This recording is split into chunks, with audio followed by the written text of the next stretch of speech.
Voilà, rebonjour. Suite à des problèmes techniques, je fais cette deuxième vidéo.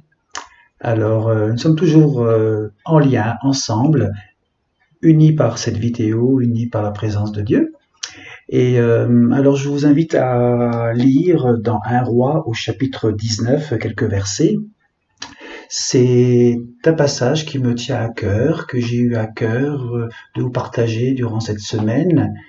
Dieu m'a mis ce texte à cœur pour nous ce matin et comme pour nous dire n'oublie pas que Dieu ne t'oublie pas. Mon frère, ma sœur, n'oubliez pas que Dieu ne t'oublie pas. Alors, avant de lire le texte biblique, voilà, voyons un peu le contexte. Le prophète Élie est menacé de mort et s'enfuit pour sauver sa vie. La reine Jézabel veut le tuer parce que lui-même a tué 450 faux prophètes, des prophètes de Baal, une divinité que le peuple d'Israël adore. Élie a donc tué ces faux prophètes et suite à cela, la reine Jézabel veut le tuer, il se sent découragé, seul, abandonné, fatigué, découragé. Après avoir connu le haut, il descend très vite. Et on va voir comment Dieu l'encourage à aller dans cette montagne, l'Horeb. Et là, il va, dans ce silence, découvrir la présence de Dieu. Un peu comme nous ce matin, lorsque nous sommes confinés dans notre grotte, eh bien, Dieu désire nous parler. 1 Roi 19. Arrivé au mont Horeb, Élie entre dans une grotte et il passe la nuit à cet endroit. Le Seigneur lui adresse sa parole. « Pourquoi es-tu ici, Élie ?» Il répond, « Seigneur Dieu de l'univers, j'ai pour toi un amour brûlant.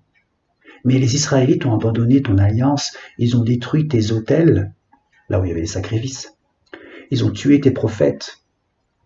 Moi seul, je suis resté, et ils veulent prendre ma vie. » Le Seigneur lui dit, « Sors d'ici, va dans la montagne attendre ma présence.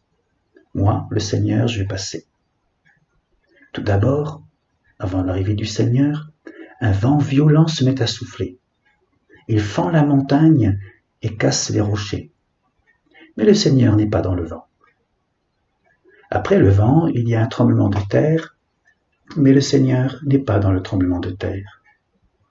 Après le tremblement de terre, il y a un feu, mais Dieu n'est pas dans le feu.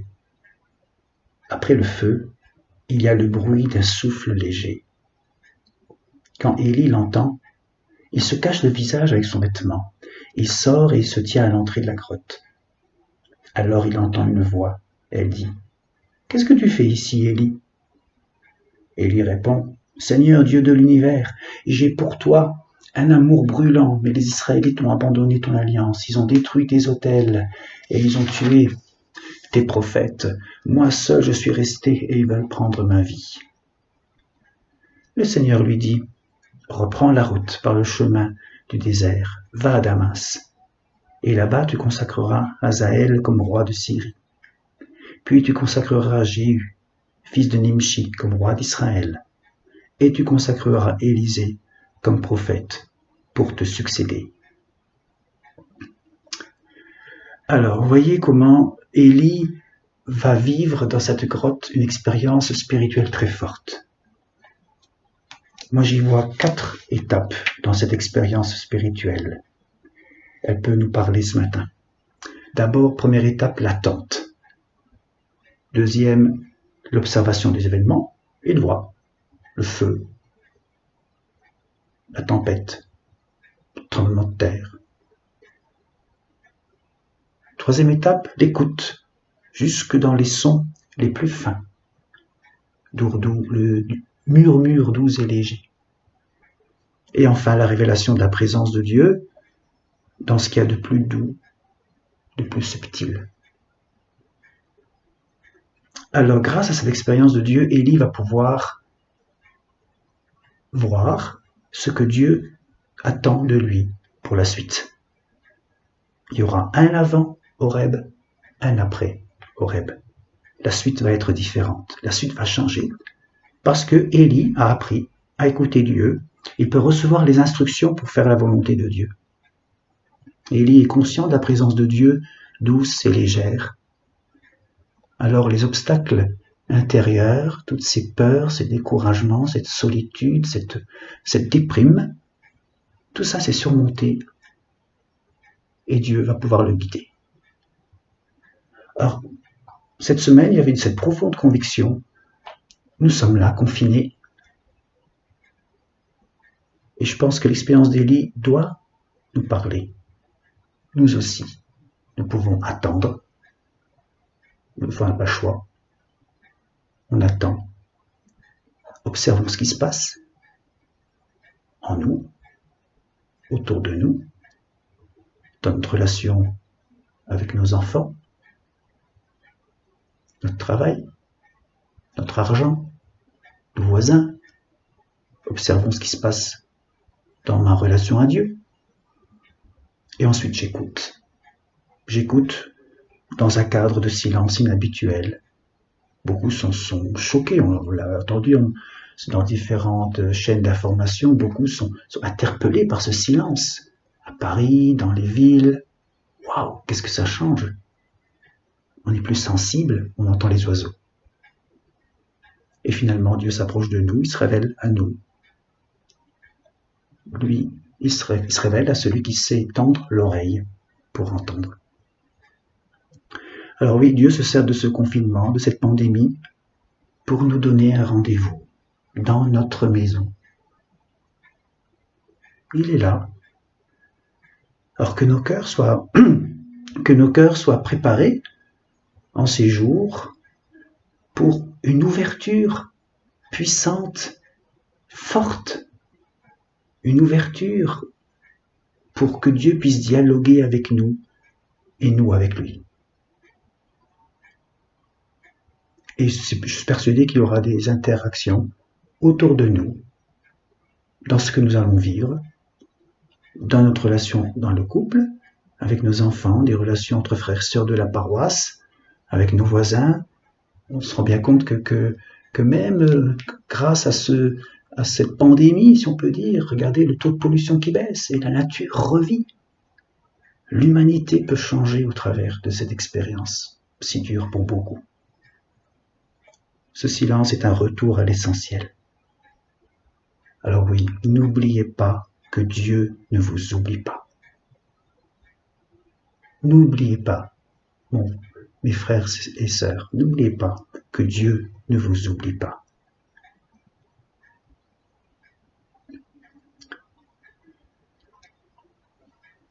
Amen.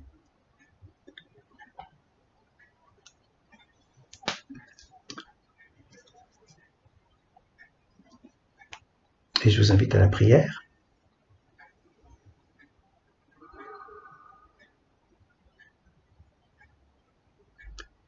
Merci Père pour ta parole.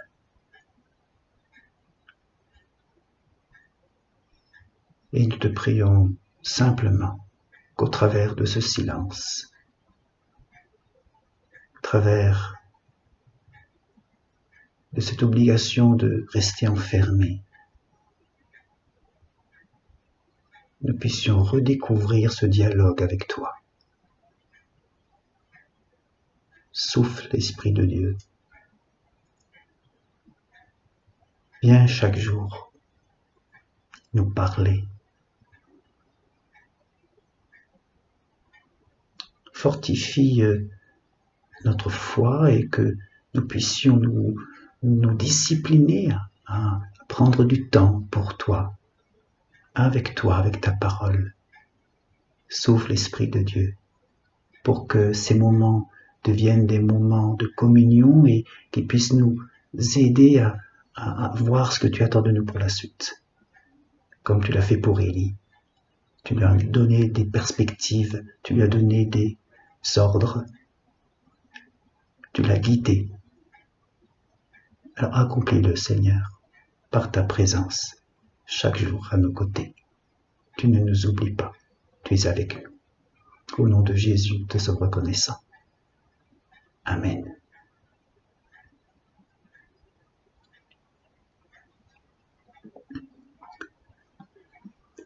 Je mets un peu de la lumière.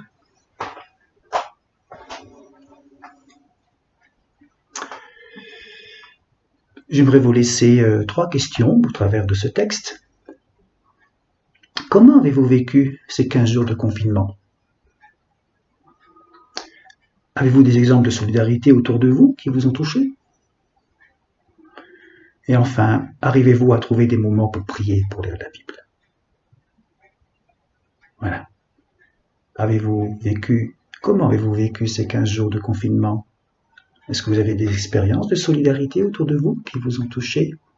Et puis, arrivez-vous à trouver des moments pour prier et pour lire la Bible?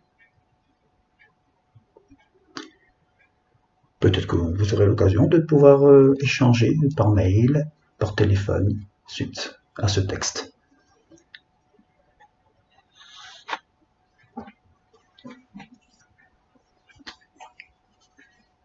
Quelques annonces pour la communauté, pour les uns pour les autres. Quelques annonces d'abord concernent Marlène Roffet. Donc elle a été hospitalisée à l'Ouest. Elle a été contaminée donc par le virus. Elle va de mieux en mieux. On peut prier pour elle. On peut aussi prier pour son frère Georges et sa belle-sœur Ludmila, qui sont fragilisés par la fièvre. Ils sont âgés, donc vous voyez les conséquences que ça peut avoir. J'ai accompagné mercredi la famille de Günther Klein qui est décédé. Donc j'ai accompagné cette famille au cimetière de la Grange. Nous étions à 6. Voilà, pour confier notre frère entre les mains de Dieu. Plus tard, normalement, voilà, il y aura un culte au temple. De même, on peut prier aussi pour la famille Graff. Monsieur Graff Roland aussi est décédé à l'EHPAD de Famec à l'âge de 83 ans. Voilà. Et bien sûr, envoyez-moi des nouvelles des uns et des autres pour qu'on puisse prier. On le fera encore tout à l'heure au travers de la prière d'intercession. Et puis, voilà, restez à la maison. Prenez soin des uns des autres. C'est normalement le moment de l'offrande. Alors, je ne vais pas faire passer une corbeille. Mais voilà. Merci à Dieu pour ce que nous avons. Réfléchissons à ce que nous pouvons en faire. Et puis, on peut faire des virements. Voilà, pourquoi pas. Alors, je vous invite à terminer par la prière d'intercession qui sera suivie du Notre Père. Prions ensemble.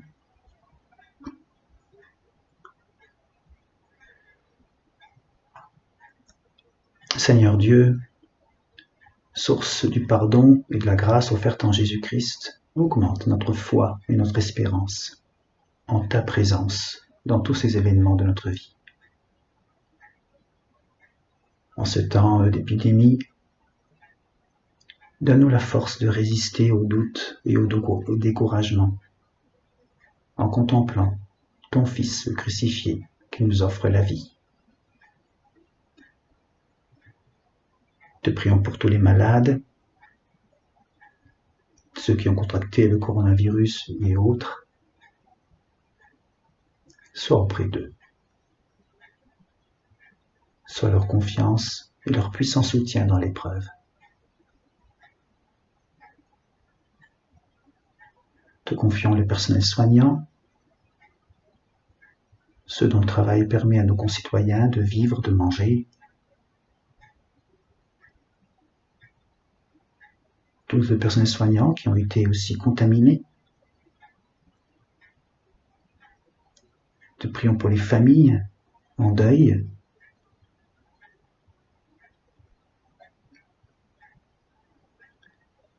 Devant toi, le service public, ceux qui déploient toute leur énergie pour pallier les difficultés de la crise sanitaire. Délivre-nous de la peur de manquer. Garde-nous de l'égoïsme de tout vouloir pour nous-mêmes en oubliant les autres. Donne sagesse, courage, force et inspiration aux acteurs et aux décideurs de la vie publique, économique et sociale. Te prions aussi pour tous les scientifiques, les chercheurs, pour qu'ils puissent rapidement trouver de quoi soigner les malades.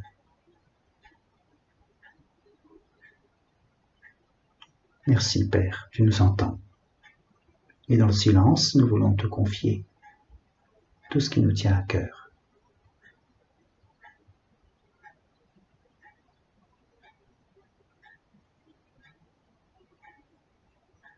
Et tous unis, d'une même voix, nous voulons te dire, Notre Père, qui es aux cieux, que ton nom soit sanctifié, que ton règne vienne, que ta volonté soit faite sur la terre comme au ciel. Donne-nous aujourd'hui notre pain de ce jour. Pardonne-nous nos offenses, comme nous pardonnons aussi à ceux qui nous ont offensés. Et ne nous laisse pas entrer en tentation, mais délivre-nous du mal. Car c'est à toi qu'appartiennent le règne, la puissance et la gloire, pour les siècles des siècles. Amen.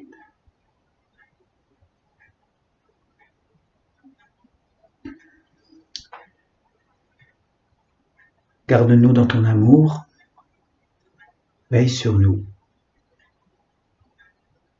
veille sur ceux que nous aimons, sur ceux que nous n'aimons pas assez. Fais luire ton visage, Seigneur, sur ce monde que tu aimes. Et recevons la bénédiction de la part de Dieu. Jésus nous dit, je vous laisse la paix, je vous donne ma paix. Que votre cœur ne se trouble pas. Croyez en Dieu, croyez en moi, dit Jésus. Que le Seigneur Tout-Puissant vous bénisse et vous garde. Il est le Père, le Fils et le Saint-Esprit. Amen. Et pour finir, je vous invite à prendre le cantique que l'on doit connaître, que la grâce de Dieu soit sur toi, pour t'aider à marcher dans ses voies.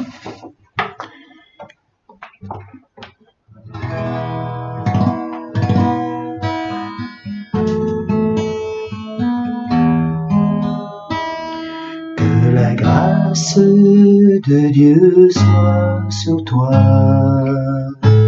pour t'aider à marcher dans ses voies.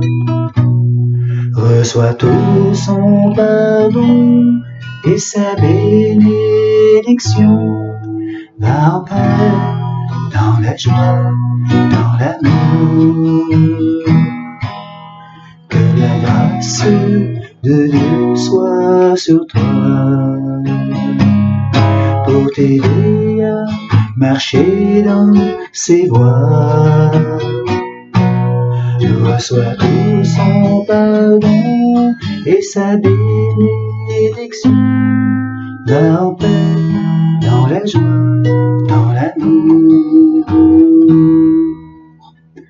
Puis pour ceux qui le connaissent, on va prendre ce cantique, la bénédiction, que la grâce et la paix du Seigneur. Ça reprend un peu les paroles. Que la de bénédiction, que la grâce et la paix du Seigneur soient déposées sur vos cœurs et que sa lumière vienne éclairer vos vies par le nom de Jésus-Christ. Que la grâce et la paix du Seigneur soient déposées sur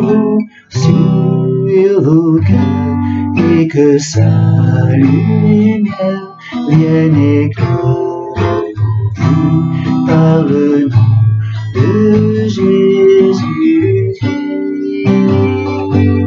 Que la grâce et la paix du Seigneur soient déposées sur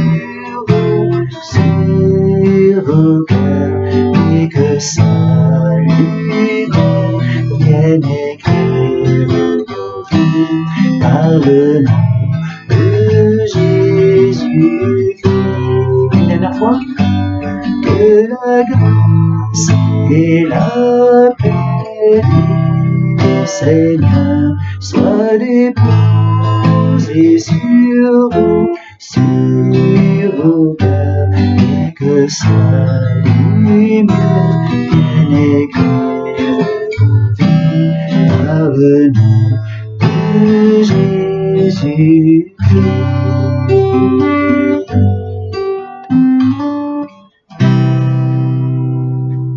Et n'oubliez pas que Dieu ne vous oublie pas. Bon dimanche et à bientôt. Au revoir.